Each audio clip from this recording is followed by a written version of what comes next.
All right, guys, we just finished UFC Paris, and I'm going to give my general reaction on thoughts on most of the card, not all of the card, because not all of the fights were that great, were they?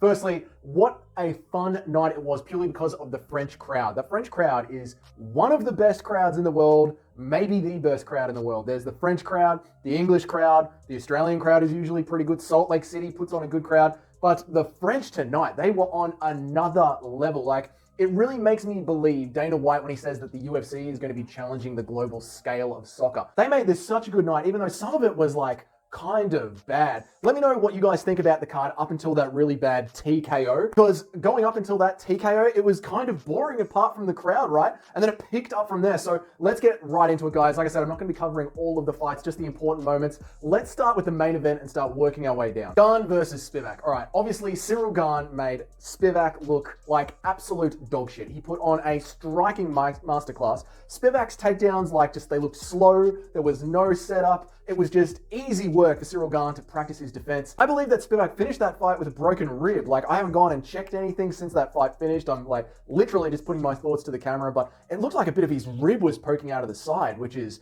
just gross. To me, the big question after this fight is done is, what did we learn from this fight? Like, there's nothing really that we got out of this. We didn't see anything new, you know what I mean? Like, we already knew that Ciryl Gane is an elite kickboxer, an amazing Muay Thai fighter, and the takedowns that he was getting and the grappling that he was getting was sort of nothing. So we got nowhere, really. Now, the second thing that I thought when we are speaking about the main event, and I might even make like a separate video on this because this really annoyed me, it's that Ciryl Gane has like zero stage IQ. Like, you get paid in the UFC equal to the amount of people that want to see you fight. And his mic level, like, it's not about your skill level. You could be like the best kickboxer, the best wrestler in the organization. If people don't want to pay to see you fight, they're not going to watch you. And his skill level on the microphone was not good at all. Like, Ciryl Gane, you have an Englishman in the crowd who is in the top 5. You are in Paris and a French speaker. You have got the microphone and you give like just a basic,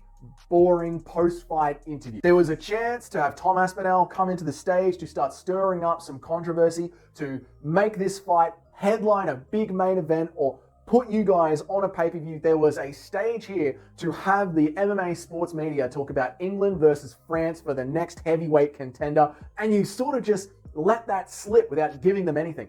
Either way, because the UFC is a promotional company, they are going to set up that narrative for you, but now the UFC has to do that work, and you're not working as a business partner. This is one of those things where you can see people like Chael Sonnen, Jesse on Fire, the people who understand the business side of MMA, they're going to rip Ciryl Gane apart from this because it was just such a wasted opportunity. So now we've just got another main event where Ciryl Gane looked great kickboxing, we learnt nothing, and we now have to set up this fight between him and Tom Aspinall. He did none of the work. Guys, if you ever hear Ciryl Gane complaining about fighter pay, which, I mean, you shouldn't, because I think he's paid like $1 million plus per fight, which he does not deserve. Like, you didn't put in any, like, he doesn't deserve to be paid that much. He deserves to be paid the same amount as every other main event fighter out there, like half a mil maybe, max. You shouldn't be earning $1 million per fight because you're not putting in the work other than that. Other than going in there and being a great kickboxer, you're not working in partnership to promote the UFC very well. Anyway, let me know what you guys think about that down in the comments. Let's get on to the co-main event, which was kind of fun, actually. It was Namajunas versus Fiorot. Sorry if I can't pronounce the name properly. Look, round 1 to me was very, very close. I gave it to Rose, but I can totally understand it going the other way. It was a close round, okay? Round 2 obviously went to Manon. I love the fact that Rose went back in there with a broken finger. I think that shows a lot of the heart in the fighter, the fight in the fighter, as I like to say on this channel a lot. And Rose definitely showed that she wasn't completely checked out, as a lot of people have seemed to be speculating going into this week, like Rose is done, Rose just needs to retire. Like, she had a broken finger at the end of a very close round and went right back in there, and she lost round 2. She lost it really, really clearly. Now, this is where I start to get super annoyed at this fight. In round 3, Manon was acting like she had clearly won the first 2 rounds, and she clearly won the second, but I don't know how you can go into round 2 thinking that you clearly won that. And all she did was circle to the right, literally the entire round. And then the judges give it a 30-27 to Manon. Look, round 1, fine. Round 2, obviously. Round 3, 30-27. What the hell were the judges watching in round 3? Please, someone explain to me how Manon won that 3rd round. It doesn't make any goddamn sense. I don't know what was going on with some of the officiating in Paris. We'll get into it. We know what we're going to talk about. But I don't know how you can give her 30-27. I mean, at the end of the day, she won. The scorecard doesn't matter. But these are the kind of scorecards where, like, you need to sit down with the judges and be like, you're ruining career. Like, do you understand what you are watching here? Because when you give me a 30-27, I don't think you do. Enough of that. Let's get into Saint-Denis versus Thiago Moises. Oh my God. Now, this is the fight that had me on the edge of my seat, cheering at the screen, the girlfriend in the other room yelling at me to please shut up, because that first round was so good. Okay, anyway, going into this was probably the most hyped fight on the card for me, because I sort of knew that Cyril Gane was going to win that fight. Not like knew, but like had a hunch that Cyril Gane was going to do what Cyril Gane did. The co-main event was a little like, okay, to me it was pretty much is this a Rose retirement fight? But this fight was the one where it's like, where are we going in lightweight? You know what I mean? Like, this fight was the one that I really had my eye on and got me very excited for. And man, did this fight deliver. Now, obviously, it could have been called very early in round one with that groin shot. That was a perfect Parisian TKO, according to the rules of Parisian MMA. And the French crowd, again, I can't believe the amount of cheering that we heard in the crowd for another man being kicked square in the nuts. Like, it was overpowering, the amount of cheering that there was. Then there was another kick to the nuts, and at this point, like, after watching the card, you really have to start to question, what do the French have against penises? They seem to hate them. They love kicking them. They love disqualifying people because they have one. They love cheering when another man gets kicked in the balls. I don't know what it is with the French personally, but you guys are like the city of romantics, and you seem to hate penises. Very, very sus behavior from the French. Either way, let's get into that round. The first round of that fight, when it actually got moving and, you know, Saint-Denis was done caving in another man's groin region, it had everything that you want from MMA. It had great striking, great grappling, elbows, sub attempts. It was all there. That was one of the best rounds in MMA I remember watching in such a long time. That was so good to watch. Then the second round starts and Saint-Denis just slowly ate away at Moises, like just slowly broke him down, out-grappled him, took down Moises, put down Moises' takedowns, then just started kneeing him in the thighs, punching him in the body, like just putting heavy shots on the center of mass that we don't get to see a lot. But it's slowly, like, the pain adds up, the cardio adds up, and it just slowly broke him down. And then we get to the post-fight interview, and even on the microphone, he's great. He handles the crowd. Unfortunately, his moment was ruined by the translator. You can tell that he was doing great on the crowd, but I heard Gaethje's name, you know, I heard Gamrot's name, I heard Fiziet's name. I don't speak French, obviously, but I heard the names of the lightweight division. And then we cut across to the translator, and the translator is just like, I'm coming. Like, that's not what he said, mate. That's not what he said. Saint-Denis has got everything that you need to be a UFC champion, except for English. Unfortunately, this promotion is sold on English media. The people who buy the pay-per-views are mainly English speakers. The sponsorships happen on the internet in the English. There is a market there for a big French fighter, but even Cyril Gane had to pick up his English skills to just help him be a little bit more promotional. Like, I think I will make a second video on this because the fighters just, they don't seem to understand that this isn't the Olympics. Like, we're not here for skill. The UFC is a promotional company and you need to be a promotional, marketable figure for the UFC to really push you up there. And Saint-Denis has got everything going for him, but he's leaving his career in the hands of a translator that isn't there for him. And to me, that's disappointing. Like, I want his career.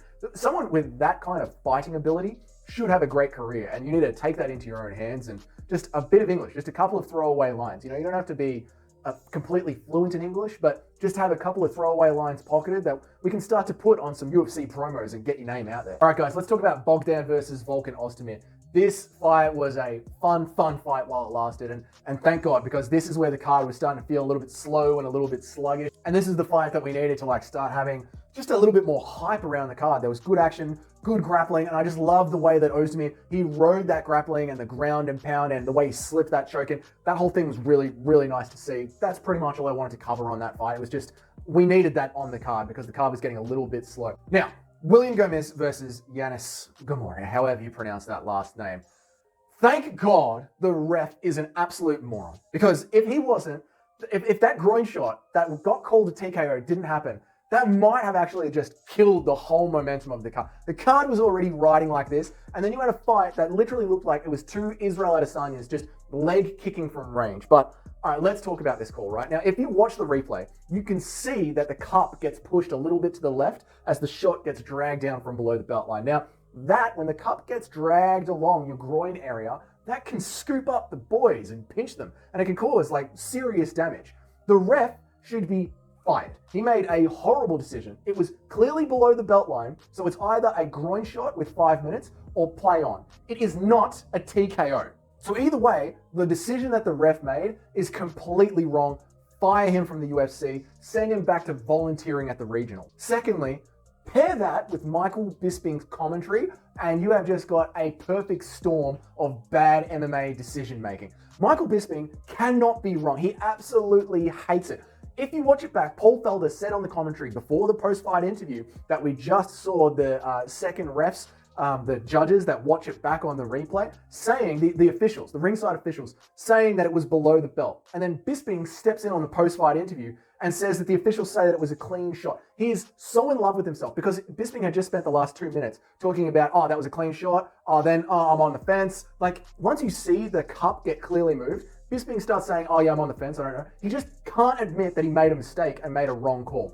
And he goes into that and says that in the post-fight, like, this is the packaged up, finished, clean event. A fight has just been taken out because of bad refereeing, and then Bisping goes in there and backs it up. Like, how hard are you trying to make it to get that fight overturned? Even though you just heard Paul Felder say that the officials said that it was a groin shot. And you go in there and say the complete opposite thing, because Michael Bisping, you just can't be wrong ever. So annoying, man. So fire them both. Like, fire them both. Michael Bisping has, like, bad commentary week to week. Fire him and send him over to Slap or send him to Cage Warriors. And that referee, fire him and send him back over to the regional scene where it's just volunteering. Like, when you're a referee, you are playing with fighters' careers, their livelihoods, sometimes their life if you don't know how to stop a fight properly. And to make a bad decision like that is unexcusable in the UFC. To do that in the UFC is unexcusable in my opinion. All right, Charriere versus the Zecchini. Obviously, we wanted Charriere to win. We were rooting for Charriere, and he looked great in the fight against the Zecchini. The Zecchini was overthrowing his kicks. He was slipping a lot, like he'd oiled up the bottom of his feet or something. Round one, Charriere just walked him down,